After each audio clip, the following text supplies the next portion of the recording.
Hello বন্ধুরা, তো সবাই কেমন আছে? তো দেখি আজকে কি নিয়ে আসলো। এখানে নিয়ে এসে বাসমতি রাইস, যে বিরিয়ানি খাবো।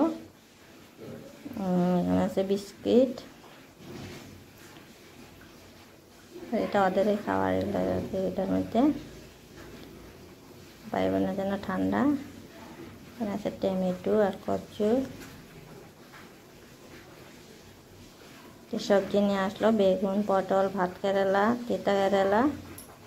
এখানে গন্ধ লেবুটা, এটা তো বিরাট ভালো লাগে। শসা, আর এই যে ধনিয়া পাতা সেই দাম, এখানে বলে 10 টাকা একটা আটি। আছে কাঁচা লঙ্কা, চাল কুমড়া। আর নিয়ে আসছে মাছ, লোকাল রুই মাছ। এখানে আধা কিলো মাছ আছে।